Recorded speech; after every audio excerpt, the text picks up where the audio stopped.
यमुना नदी के किनारे एक गांव था रतनपुर। उस गांव में एक चुड़ैल का साया था। वो चुड़ैल बहुत ही अजीब थी। एक दिन, मुनिया के बापू, जल्दी अंदर आइए। सुरेश अभी नींद में था, चिल्लाकर बोला, क्या हुआ? गला क्यों फाड़ रही हो? ये देखो। अरे, ये कैसे हुआ? मुनिया, क्या हुआ बेटा? उससे क्या पूछ रहे हैं? बेचारी तभी से डरी सहमी हुई है। लेकिन ये तो कोई गंभीर बीमारी लगती है। हाँ, देखो तो, बेचारी की चुटिया ही काट ली किसी ने। राम राम। लेकिन एक भी बाल आसपास नहीं दिख रहा। हाँ, ये हुआ क्या समझ में ही नहीं आ रहा। ऐसे ही 2-4 दिन मुनिया को देखने और सांत्वना देने वाले भी आए। अब कुछ शांति हुई ही थी कि एक दिन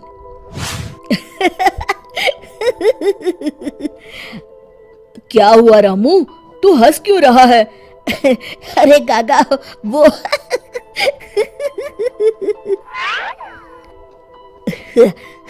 के बच्चे, कुछ बता भी। रूपा काकी की चुटिया कट गई है। हाँ, और मुन्नी भी।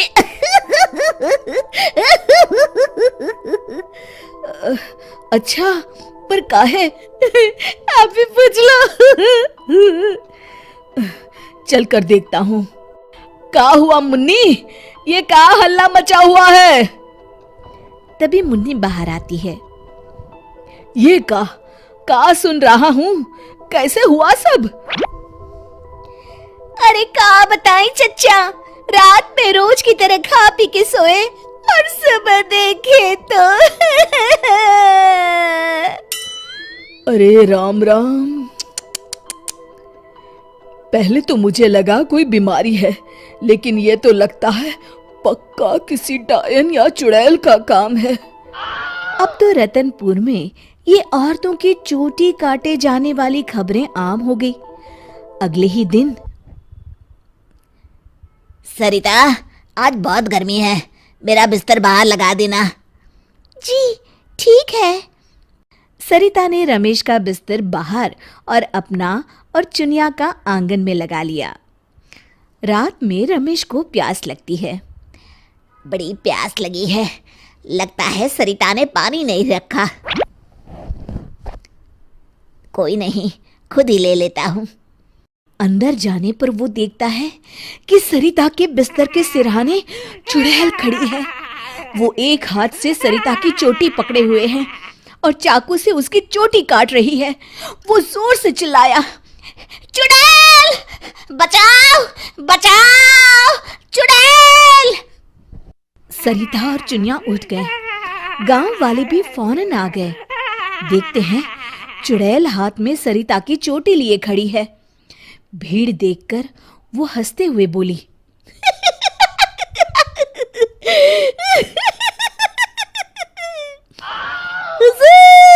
आते आते बहुत देर कर दी।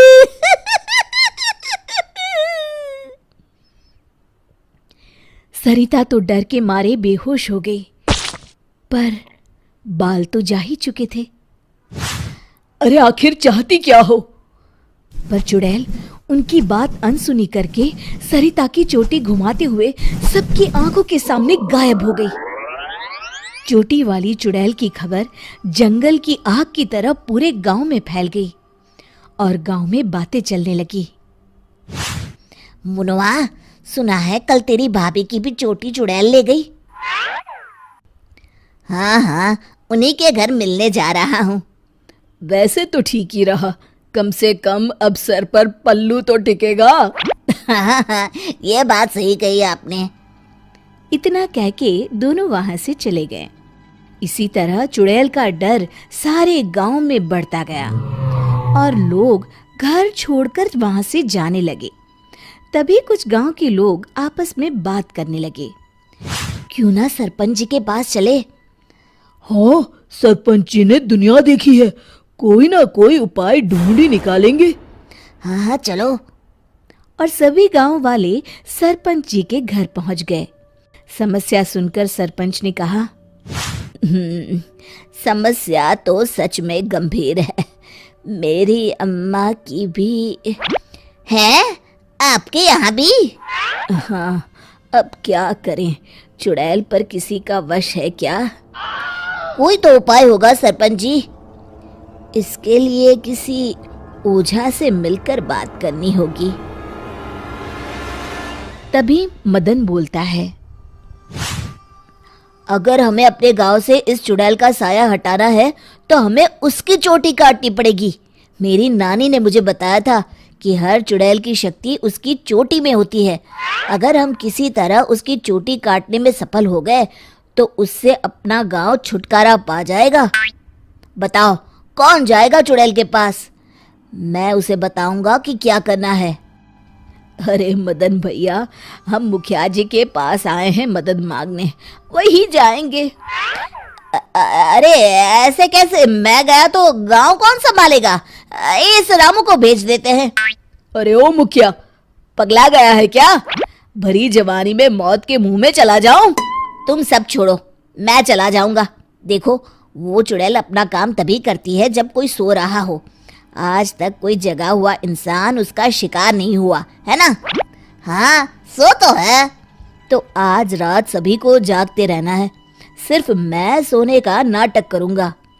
हाँ हाँ ठीक है। फिर मदन नकली चोटी लगाकर और साड़ी पहनकर पंचायत के चबूतरे पर ही सो गया। रात के 12 बजे चुड़ैल वहां आई। आज पूरे गांव में घुमाई, कोई सोया ही नहीं। तभी उसकी नजर चौक पर सोए मदन पर पड़ी।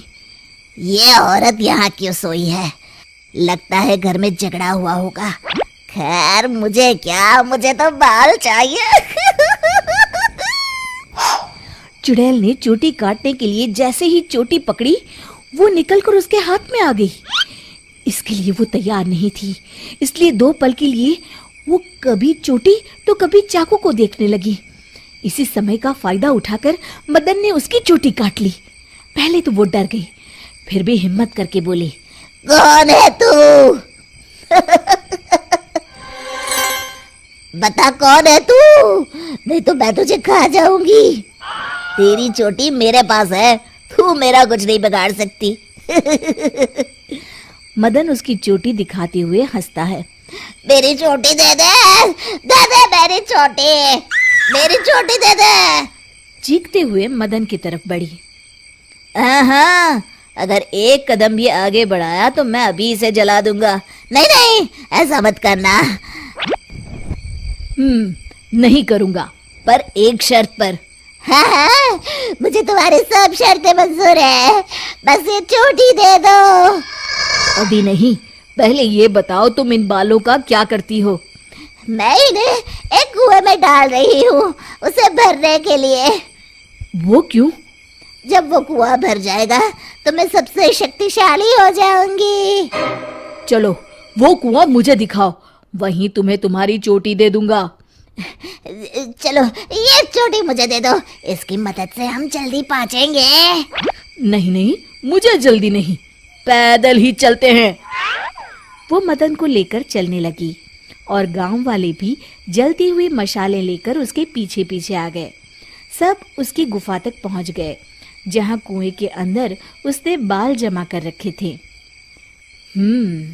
आधा कुआं तो भर गया है। देखो, दिखा दिया ना, अब जल्दी से मेरी चोटी दे दो। हाँ हाँ, क्यों नहीं, ये लो। कहते हुए मदन ने उसकी चोटी भी कुएं में फेंक दी।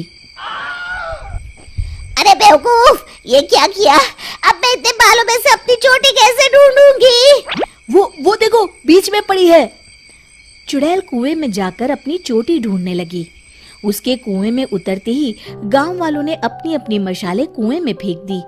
वो धू धू करके जलने लगा। अरे बचाओ रे कोई, मैं सबके बाल वापस कर दूंगी, बचाओ। साथ ही वो चुड़ैल भी जलकर भस्म हो गई। शिक्षा: अगर मिलजुल कर किसी समस्या का हल ढूंढा जाए तो समस्या अवश्य दूर हो जाती है। दोस्तों, हमें उम्मीद है कि आपको हमारी ये कहानी पसंद आई होगी। कृपया हमारे चैनल को सब्सक्राइब करें और सभी अपडेट्स के लिए बेल आइकन जरूर दबाएं। और हाँ, वीडियो लाइक और शेयर करना मत भूलिएगा। Bye bye.